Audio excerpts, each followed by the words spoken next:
I'm Nathan Ponchard, this is Chasing Cars, and this is the facelifted Audi SQ7, the second midlife facelift of the second generation Q7. Chasing Cars, honest reviews of your next car. Brought to you by Budget Direct. When I first saw this generation of Q7, it was back in Ingolstadt in about 2015, and one of my colleagues said to one of the miffed Germans, "What's your record for a facelift?"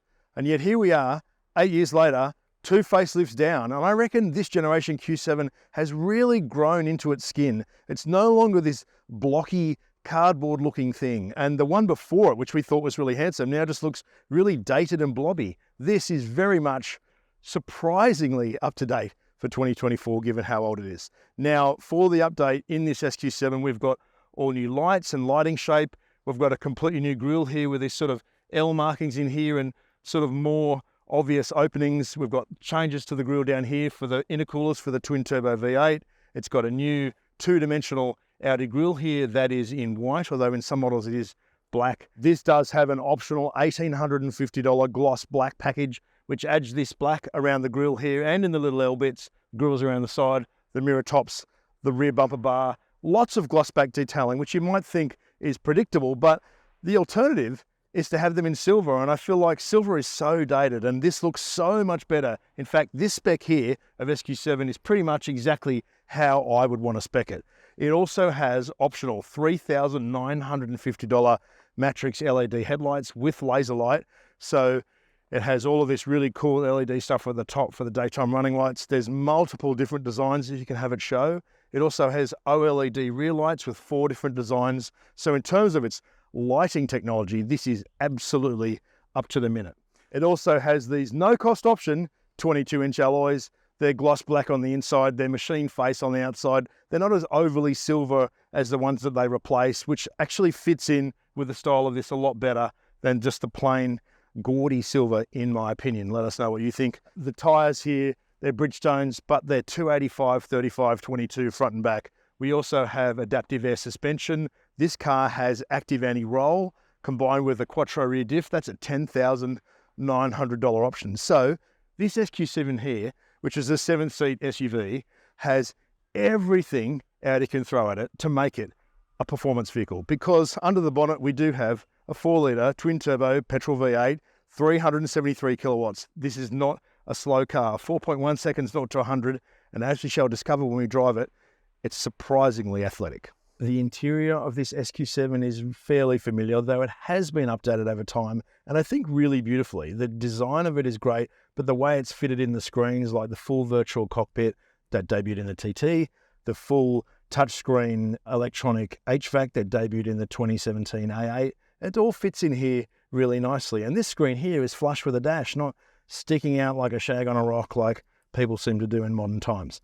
Now, this SQ7 has a $14,400 sensory package, which is made up mostly of the stereo, a 1920 watt, 23 speaker Bang & Olufsen sound system that includes these little pop-up tweeters on the dash and speakers galore all through the interior, and with really great recorded music. It is freaking great. Like, you would want to do it. But with the $14,400, which is not much more than the stereo on its own, you also get the Dynamica headlining, you get a full leather interior package, so all of the stitching with the red and the leather across the dash here, leather on the doors, this is all part of that package.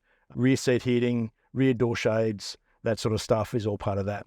The rest of the interior is sort of as per before, but beautifully finished. This leather sort of flick pattern on the dash is just lovely. I love all of the embellishment of this aluminium around the edges here. Same in the doors here. We've got seat heating and seat cooling with touch buttons just here. Really easy to access. Brilliant storage. Again, these bottles easily fit in the doors front and back. Proper door grabs to hang on to. Full panoramic sunroof. There's so much to love in here. It's just so sumptuous and opulent. And as we shall discover going in the next 2 rows quickly, it still has so much to offer as a 7-seat family SUV. For a performance SUV like the SQ7, it's here where it starts to assert its excellence, and that is the space and the practicality you have here. This seat has 3 positions, all of them pretty comfortable, though the outside better than the middle, but all of them are on separate runners, there to there. We have a 15-position backrest. We have theatre view over the front seat with elevated seating. We have air vents in the B-pillars and in the centre here with dual zone climate control outboard seat heating, door shades with the optional package, proper door grabs, full door bottle holders, the works. Like, if you had to spend many hours in here, this would be a terrific place to spend time. Let's try the third row. Now, the seat fold is a little bit unique in that you do the backrest first, and then you grab this bit here and it flips up electronically like there. And you've also got two buttons here that can electronically lift the backrests into the third row. Sitting in here as a 5'10" adult, it is not the greatest 7-seater in the world, but it is still pretty good. I have the seat in front of me. I only moved about that far forward, and neither my feet or my knees are touching the seat in front. I've got a pretty good elevated view. There is no air vents. The air is coming from the B-pillars and flowing over, unless these vents here allow some kind of airflow. But there is a general feeling of space. You've got the sunroof in front of you. You've got two speakers in the roof here. You've got map pockets. You've got drink holders. And just when you thought you were being shortchanged from being back here, you suddenly realize you also have red seat belts as well. The updated SQ7 has standard 4 steering, which cuts 1 meter from the turning circle, which makes this 7-seat SUV drive a lot tighter and more agile than you think. Now at the back here, with that black package that I mentioned before, it's gloss black in the bumper here instead of silver. That looks crap in silver. It looks way better in black. Same with the badging, same with this black piece here. Again, the two-dimensional new Audi 4-ring logo. We also have those OLED taillights I mentioned that have 4 different designs. Also, if a car is coming too close, too quickly to the back of the SQ7, it'll light up all the taillights in one go to try and alert the driver. In here, though, is where it really starts to assert itself, because the design of this 7-seat SUV is all about space. That's behind the third row, all of that. And all you do here is hold these two buttons down. The third row electrically folds, and then you've got 793 litres behind the second row. That is heaps.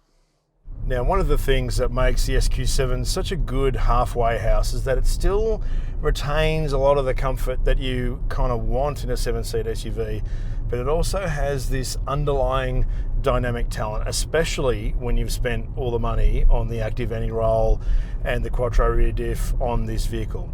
That said, we did drive an SQ8, which is its under the skin relative, just the essentially the 4-seatish coupe-ish version with frameless doors. This is the full flab 7-seat.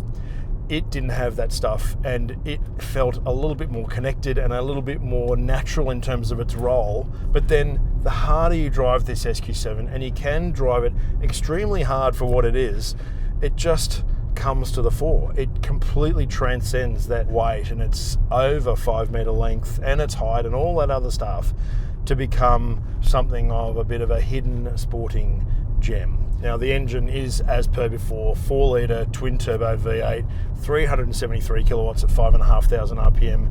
That is a bit less than what it has produced in previous, say, Cayenne turbos, 404 kilowatts, 770 newton meters. Same with the Lamborghini Urus. They're all related underneath, and that engine is prevalent in all of these SUVs.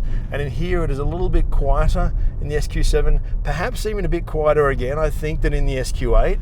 But I don't think that that is necessarily a problem, because the velvety burble of this V8 is still utterly delightful, and the drivability of it is really good. The 0 to 100 claim is 4.1 seconds, which is pretty amazing. Here, just a nice velvety roar as it gathers speed. Its combined fuel consumption figure is 11.8, but we've averaged 16.6 driving this. It's a twin-turbo petrol V8. It's not meant to be economical. But that said, on the freeway, just cruising along, you should be able to get in the 9s. It's actually surprisingly efficient when you don't ask a lot of it. But really, the point of this vehicle is about the handling.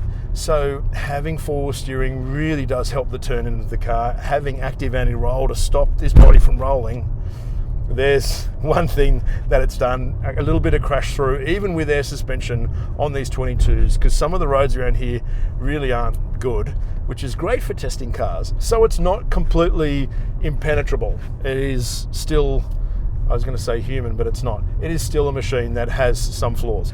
But for the most part, it's such a dynamic vehicle to drive. I love the way it responds the more that you drive it. Now we'll just do a quick standing start here. Still blurts between those gears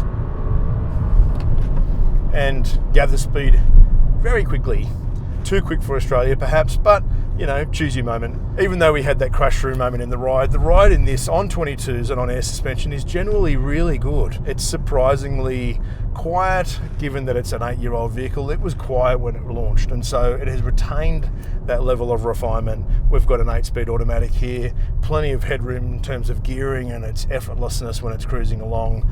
With all of its hardware trickery underneath, the steering gives instant response either side of straight ahead. Now that's pretty impressive, and once you get into a corner too, it really hooks the nose in. That combination with the 4-wheel steering and the active anti-roll, the balance and the turn in of this SQ7 is really just, I don't know, kind of astounding, given that it's not even the full RSQ7, because they don't make that car, it's an RSQ8. This is the top SQ7, and for that I think it covers all bases really well. Personally, I would choose the SQ8 because I just think the style of it is better, but it's also not a 7-seater, and it is a little bit more hardcore, a little bit fruitier exhaust, a little bit more hardcore in its dynamics. Not much, but enough to be noticeable. But that said, it doesn't seat 7 people. So here we are in the SQ7, as its name suggests, it seats 7 people, and that is the USP of a performance SUV like this. Now I'm going to demonstrate the kick off the line in this vehicle because it really is pretty impressive.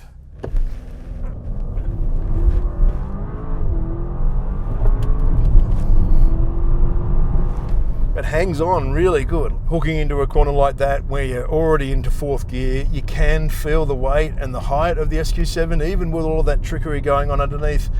But the beauty of this is that it's such a jack of all trades. It can do so many different things, and when your partner and all the other people that you could potentially be carrying aren't in the vehicle, you can have a lot of fun in this. We drove this SQ7 at night last night with the laser light matrix LED headlights on, and the more we drove it, the more we appreciated that sort of underlying sportiness and dynamism and reward that the SQ7 can give, even though on the outside it is essentially just a family SUV with a lot of engine and a lot of trickery going on underneath.